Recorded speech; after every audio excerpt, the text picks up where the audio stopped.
Hello à tous, j'espère que vous allez bien. On se retrouve dans une nouvelle vidéo à propos de notre déménagement. Donc j'ai réalisé une FAQ sur Instagram. Vous m'avez posé des questions et du coup je vais y répondre. Alors première question, vous avez acheté ou loué sur la nouvelle maison? J'y ai déjà répondu dans la première vidéo de YouTube, c'est un achat. Alors cet achat n'était pas du tout prévu, on voulait acheter mais vraiment pas tout de suite. Enfin on regardait absolument pas des maisons à acheter, comme vous le savez nous on veut la montagne, mais on n'a jamais vraiment regardé de logement, on n'était pas prêt encore à déménager et à acheter. Et donc en fait c'est par hasard, je suis tombée sur une annonce Facebook alors que vraiment je vais jamais sur Facebook, mais là je me suis connectée, le destin. Et je tombe en fait sur la publication d'une connaissance, c'est un ami Facebook mais c'est une connaissance. Et donc il poste une photo de sa maison et il dit qu'il va bientôt la mettre en vente et vraiment mais gros coup de cœur pour moi, je la trouve vraiment magnifique. On dirait la petite maison, la petite maison dans la prairie, pas la petite prairie dans la maison. La petite maison dans la prairie. Bref, j'adore, je montre à mon chéri, il adore et ça tombe en fait à l'endroit exactement où mon chéri a vécu, dans sa région natale, à côté de sa famille, pas très loin non plus de la mienne. Et on s'est dit why not. Vraiment ça a changé le plan au niveau de la montagne. Mais la montagne, on savait que c'était quand même beaucoup plus cher. Et surtout, on aurait été loin de notre famille. Vraiment, on aurait été très loin. À l'opposé de la France, en fait. Donc vous dites bien que je suis à l'opposé de la montagne. Donc voilà. Et puis ça a du coup tout de suite bien matché. Je suis très contente d'avoir ouvert Facebook ce jour-là. Prochaine question, est-ce que vous restez dans la même région? Absolument pas. Jamais de la vie. Jamais j'aurais acheté ici. Déjà parce que c'est cher. Là actuellement je suis en Charente-Maritime, je suis près de l'île d'Oléron et je déteste cet endroit, mon chéri aussi. En fait on n'aime pas la plage, donc déjà voilà. On n'aime pas la plage, on n'aime pas la mer. Notre terrain c'est vraiment que rempli de sable, j'en peux plus du sable en fait. Et j'ai fait une overdose de sable. Même en vacances j'irai jamais à la plage maintenant. Ici il y a trop de touristes. En plus récemment du coup nous on est vraiment dans un endroit où il y a beaucoup de termites. Notre maison est termitée, donc elle est traitée actuellement. Hein. Mais déjà rien que le gars des termites, il a 3 clients dans la même rue. Donc c'est pour dire, vraiment moi j'aime pas du tout ici. Après je dis pas, c'est quand même un très joli cadre. C'est vrai que l'île d'Oléron par exemple pour aller en vacances, c'est magnifique. Mais ça ne nous convient pas en tout cas à vivre. Voilà. Prochaine question, on va taire le suspense tout de suite. Vous déménagez où? Du coup on déménage en Normandie, on est trop contents. Du coup la Normandie c'est la région natale de mon chéri. Et moi avant que je le connaisse vraiment, quand il m'a dit il habitait avant en Normandie, j'ai dit...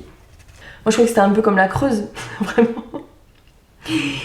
Genre voilà. Et en fin de compte il m'a fait visiter et c'est vraiment magnifique. En fait c'est tout ce qui nous plaît, de la verdure, des champs, des belles maisons à pas cher. Et voilà, c'est vraiment un très bel endroit et puis bah c'est pas grave, hein, on ira en vacances en montagne. Ensuite on a, est-ce qu'une construction en bois, paille, récente ou ancienne? Si vous me connaissez, est-ce que j'ai une tête vraiment à avoir une maison récente ou à faire même construire une maison? C'est une ancienne maison et c'est là que je trouve tout le charme en fait de la Normandie, c'est les maisons en colombage. Vraiment magnifique. Je ne vous partage pas encore de photos de la maison parce que il y a encore le propriétaire actuel qui vit dedans, donc voilà. Mais bien sûr, du coup là on déménage le 14 septembre, on signe, on a les clés, on déménage.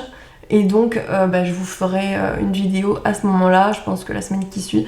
Je vous ferai une petite maison tour, terrain tour. Combien de mètres carrés la maison? Alors ça c'est la seule chose c'est la seule chose qui m'a freinée, c'est qu'elle est plus petite qu'ici. Donc là actuellement on est dans une maison de 93 mètres carrés. C'est vrai qu'elle est parfaite en termes de taille. Nous on est 3, on a 3 chiens. Il y a juste le jardin qui est beaucoup plus petit, il fait 400 mètres carrés, donc vraiment trop petit, ça c'est pas possible. Mais en termes de maison, 93 mètres carrés c'est vraiment parfait. On a 3 chambres, donc voilà par exemple là on est dans mon atelier, donc ça c'est parfait. On a un grand salon, enfin voilà on a beaucoup d'espace. Et là on va dans une maison du coup de 60 mètres carrés, donc beaucoup plus petit, avec uniquement 2 chambres, pas de pièce pour mon atelier, mais il y a des dépendances en fait. Donc il y a 2 espèces de garages, donc moi je vais en faire mon atelier, l'autre, mon chéri va en faire son garage. Ensuite on a 2 autres abris, mais ça je vous expliquerai après. En tout cas la taille me fait pas peur puisque j'ai habité dans une caravane, je sais pas si vous vous souvenez, en 2020-21. Du coup j'habitais dans ce que j'appelle une caravane. En fait c'était une caravane assez longue quand même, elle faisait je crois 10 mètres de long.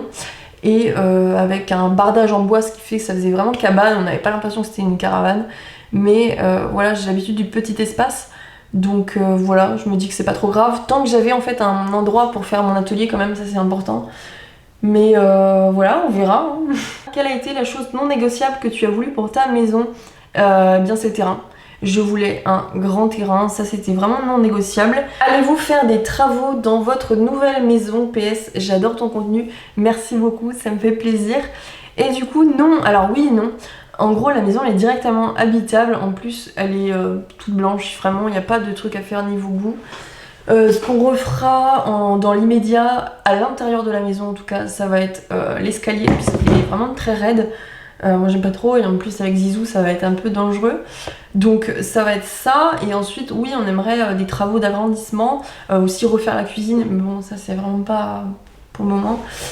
On aimerait du coup faire un agrandissement de la maison avec à l'arrière un plus grand salon, et aussi faire une véranda en fait sur le côté de la maison. Donc voilà, il y aura sûrement des petites vidéos travaux, mais en tout cas ça va être beaucoup de travaux d'extérieur pour le moment. D'ailleurs en question j'ai eu quelle est la taille du terrain. Donc le terrain fait 1 hectare, et ça, alléluia, je suis trop contente, vraiment. Un grand terrain, c'était la seule chose dont je rêvais, et là il est magnifique, magnifique. Donc il y a les 2 abris de garage là, donc ça qui sont nickel, il n'y a pas à refaire. Il y a même un abri bûche qui fait chenil. Et il y a aussi du coup 2 abris à chevaux. Il y en a un, il faut vraiment beaucoup le retaper, l'autre un petit peu. Donc voilà, il y a beaucoup de choses à faire. Il y a beaucoup de fruits dessus. On a un grand verger, donc ça c'est trop bien. Et d'ailleurs l'ancien propriétaire fait, enfin le propriétaire actuel en tout cas, fait de la permaculture. Et ça c'est génial. Et il y a aussi une serre, et je suis très contente puisque c'est lui qui l'a fabriquée, donc l'ancien propriétaire. Il a fabriqué une serre en dôme géodésique. Donc je vous montre une photo, c'est pas la mienne, je vous montrerai en septembre, mais ça ressemble à ça, c'est magnifique, je suis trop contente. En fait tout est fait pour qu'on pose nos valises et qu'on profite. On a quelque chose à faire du coup à l'extérieur, au niveau des travaux de l'extérieur. La première chose qu'on va faire quand on va arriver, ça va être la clôture, puisque en fait il y a une clôture pour les chiens de 1000 mètres carrés. Mais moi je veux clôturer absolument tout, déjà pour mettre des poules. Ah oui, alors on va en venir. On va en venir après aux animaux, parce que j'ai vu que c'était une question qui était posée. Mais voilà, au niveau de l'extérieur, je suis très contente. 1 hectare, on va trop s'amuser. Du coup, aurais-tu un espace dédié pour ton activité de bijoux? Ça j'y ai répondu juste avant. Donc je vais le faire dans le petit garage atelier qui est juste à côté de la maison. Vas-tu utiliser des toilettes sèches? Ah oui, pour en revenir à l'intérieur, ça j'aimerais beaucoup. Actuellement il y a des toilettes normales, classiques, et du coup j'aimerais beaucoup les changer en toilettes sèches. Ça c'est prévu. Prochaine question, vous visez davantage d'autonomie avec cette maison? Bien sûr, c'est tout projet. Donc pour vous expliquer un petit peu, nous notre rêve c'est d'être le plus possible en autonomie. Donc déjà d'avoir le verger, ça c'est super. Ensuite moi je vais m'occuper du potager. On fera l'électricité et l'eau tard parce que ça nécessitera un peu de budget. Donc voilà. Ensuite au niveau de ce qu'on souhaiterait faire sur le terrain, moi j'ai toujours eu un projet en fait de faire plusieurs habitats légers afin de les mettre en location courte. Donc pour que vous veniez en fait chez moi et réserver quelques nuits. Donc ça c'est ce qu'on aimerait faire. On va faire dans l'idéal, on aimerait mettre une yourte. On va retaper du coup une des 2 cabanes là, des abris à chevaux là, qu'on va mettre donc en cabane. Ensuite, on va faire un Kerter. Dans l'optique là, ces trois là, non négociables. Et ensuite, peut-être rajouter, je sais pas, une tiny house, quelque chose comme ça, ou faire une cabane dans les arbres si on a un arbre adéquat. Ça, faut que je regarde avec mon chéri parce que je suis pas du tout experte là-dedans. Donc voilà, l'objectif ce serait de faire ça. Pourquoi pas réaliser aussi des ateliers et de faire des cours sur le fait maison ou de la cuisine, des petits ateliers, je sais pas, zéro déchet, tout ça. Donc voilà, ça ce serait le projet avec aussi des animaux, mais j'ai vu les passer la question. Donc je vais vous y répondre juste après. Pour en finir avec l'autosuffisance, du coup, moi je m'occuperai aussi voilà, de la partie potager, tout ça. Forcément, le but ce serait d'être le plus autosuffisant possible.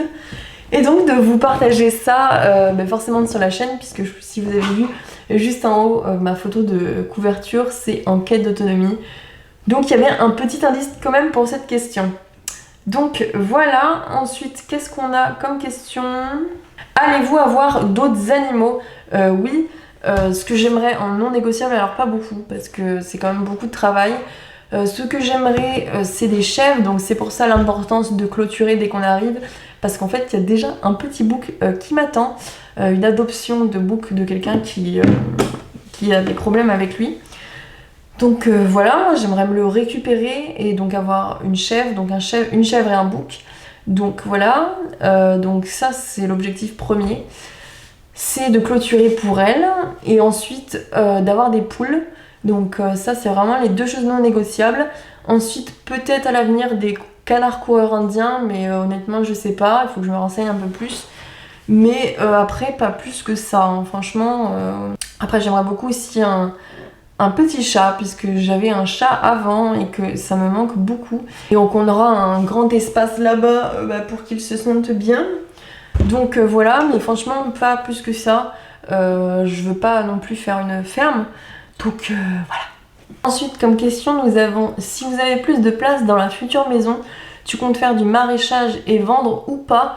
Non, c'est absolument pas le projet, ça m'intéresserait pas du tout de faire en gros. Vraiment je compte faire le potager uniquement pour nous et à la limite de faire des repas justement pour les personnes qui viendraient en location. Donc voilà, de faire des repas avec ça, avec mes cultures, mais sinon pas plus que ça. Plutôt voisin ou perdu en nature, complètement paumé, vraiment le de la France. Il y a un petit village qui est à côté, en fait on est à côté du village. Il est à 5 ou 10 minutes je crois. Ça va, mais c'est un petit village hein, quand même. Nous là où on est, il y a 3 ou 4 maisons autour. C'est tout, mais chacun a quand même un grand espace. Et ensuite on passe à la dernière question. Donc c'est quelle organisation pour déménager avec un bébé? Des conseils, franchement ne vous prenez pas la tête. Il n'y a aucune organisation de plus. Je pense que ça aurait été différent au niveau de l'adaptation, en tout cas s'il avait sa propre chambre. Après, faut faire confiance aux enfants. Les enfants s'adaptent très bien. Mais nous, comme en fait il dort avec nous, ça ne va rien nous changer. Au niveau de l'organisation, après le seul problème c'est pour faire les cartons. Mais honnêtement, tu le mets à jouer par terre avec quelques petits trucs. Pendant que tu fais les cartons, il s'occupe, ou alors tu le mets en portage. Moi je fais beaucoup de portage, donc c'est vrai que j'ai les mains libres. Donc voilà, ça ne change rien. Donc voilà, la vidéo s'achève, on a terminé les questions. Si jamais vous en avez d'autres, n'hésitez pas à les mettre en commentaire et j'y répondrai quand je ferai le house tour. Merci beaucoup d'avoir suivi cette vidéo et je vous dis à bientôt!